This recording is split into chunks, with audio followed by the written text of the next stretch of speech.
Okay, Tony, this customer wants us to install an Icemaker in this top mount refrigerator. It didn't come with one from the factory, but it's Icemaker ready, so we shouldn't have too many problems. With this GE Icemaker kit, you can install an Icemaker in practically any refrigerator GE makes. You need to be careful to follow the right set of instructions, though. If you do that, you won't have any problems. There's instructions in this book for a number of different kinds of Icemaker installations, and we'll use this set of instructions here. All right? Okay, good. Let's start by making sure the refrigerator's unplugged. We already did that earlier, remember? We need to do that so that we don't have any unpleasant surprises later when we're installing the Icemaker.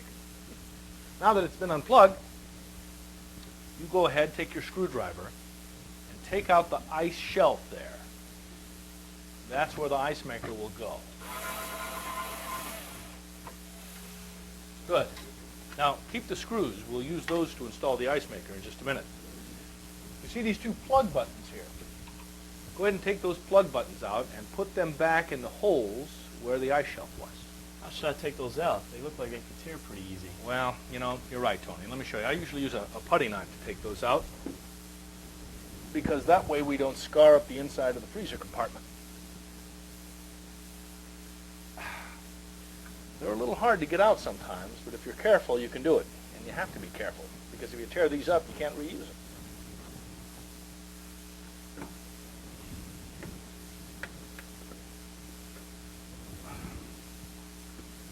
them. Good. Now, let's use the screws you just took out to reinstall the Icemaker. I'll put those in, but I'll leave them sticking out about a half an inch. That'll make it easier for us to hang the Icemaker when we get to that part of the installation.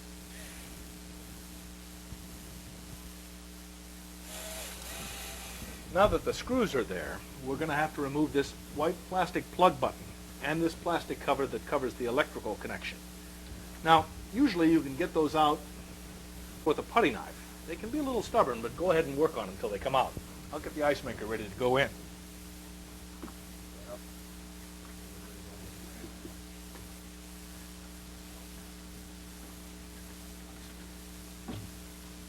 Man, those were in there tight.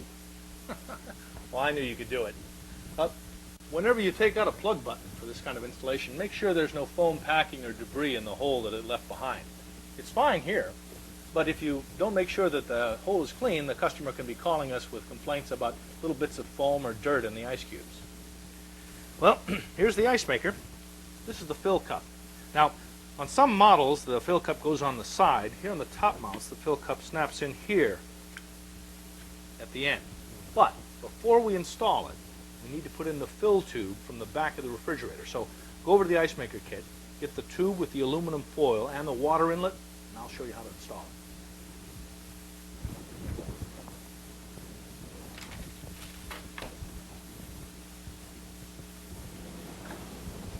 Good. Pull this out. Now, before we install this, when we put it together, we need to make sure that this cutout part is up. That helps the water flow properly into the fill cup of the Icemaker. If you install it upside down, the water will go in the wrong way. It'll miss the fill cup and make a big mess. All right. Now, peel off this cover here over the hole that the fill tube will go into. And make sure that you get any foam or little pieces of glue off of the case. Is that good enough? Yeah, that does look good. Now, we'll put this on, but make sure that you peel this paper backing off the adhesive. You see, the fill tube sticks on. That's why it's so important to have the back of the case clean so that the tube can make a good seal. It won't stick at all unless this paper is removed, so go ahead and peel that off.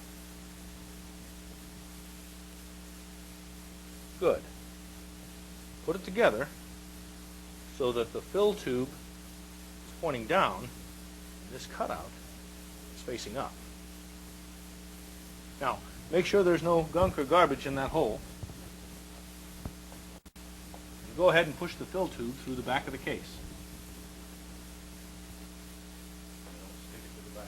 Why is that? Now, you have to plug in the Icemaker before you hang it on the screws. We've picked out the right connector. And it's very important that you make sure that these tabs snap into place. Hear that sound? That's what you want to hear. That lets you know you've made a good connection. Hook the electrical harness onto the back of the Icemaker, and then attach this connector here at the back of the freezer case.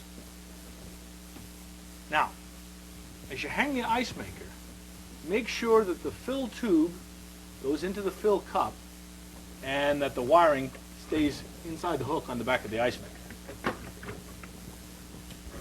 The fact that the screws are sticking out makes it easier to hang.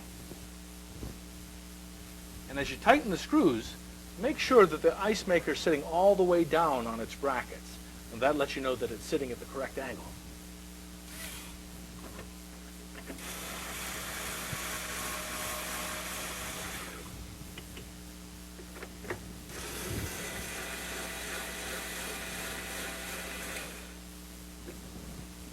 Now, we'll make sure the Icemaker is off, and then go take care of the water connections at the back of the refrigerator.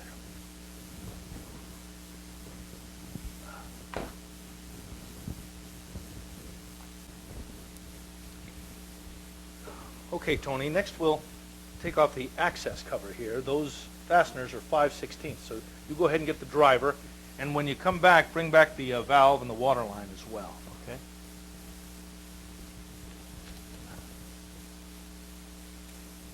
There you go. Good. You go ahead and take those screws off and make sure you keep track of them so we don't lose them. We'll have to put the access cover back on later. All right, good. Now we'll install the valve. Now, Tony, it's easier to install the electrical connections here first before you hook the valve itself onto the refrigerator case. Make sure it's all unpacked and that the water line is free. And then these electrical connectors attach here.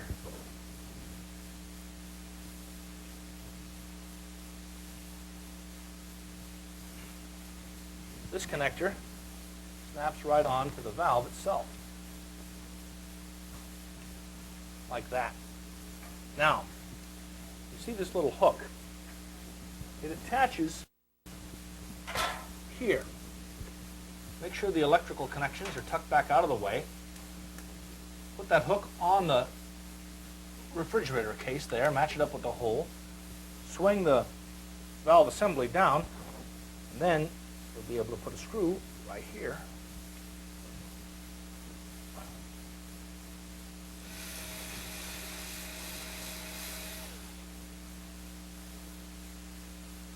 And when that's done,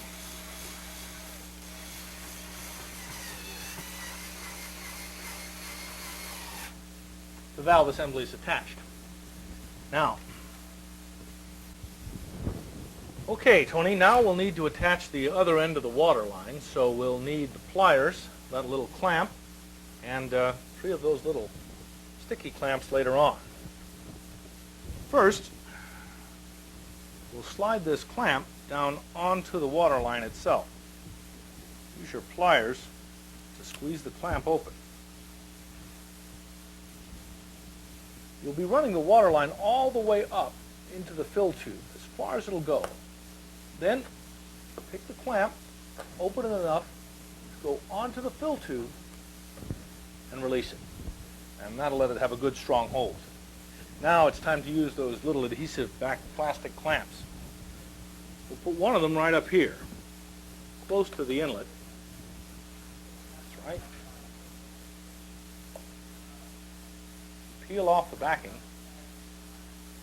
attach it to the back of the refrigerator case. So, attaching the other down here near the bottom, and the third somewhere in the middle. And these just hold the water line close to the case of the refrigerator so it doesn't get caught on anything later on.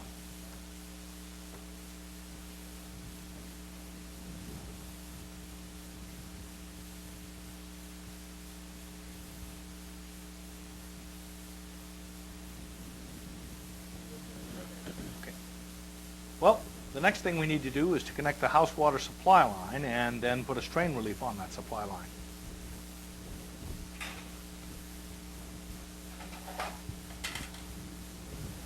there's a small blue cover on the valve inlet here. Take that off, and then just screw on the house water supply. Make sure it's nice and tight. You'll need to use the adjustable end wrench to finish that off.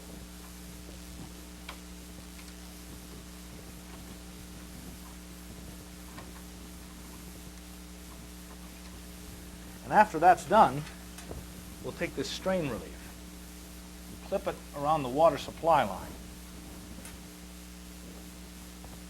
Put it through this little clamp and into this hole right above where the water line comes in. Screw that onto the back of the refrigerator case.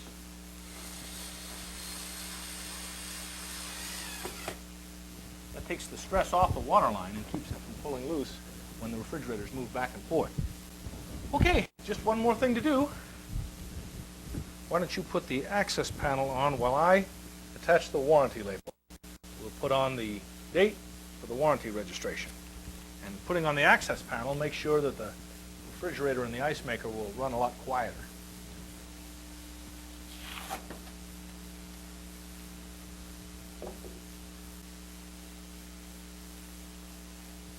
Great. Come on up. All right.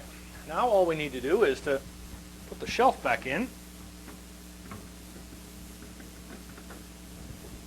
Put this bucket under the ice maker. Put the installation instructions on the freezer floor.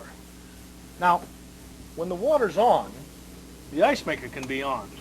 If the water was disconnected or the water was off, we'd want to leave the ice maker off. Well, it looks like we're about done. Let's grab our tools and get out of here. We've got a lot to do today.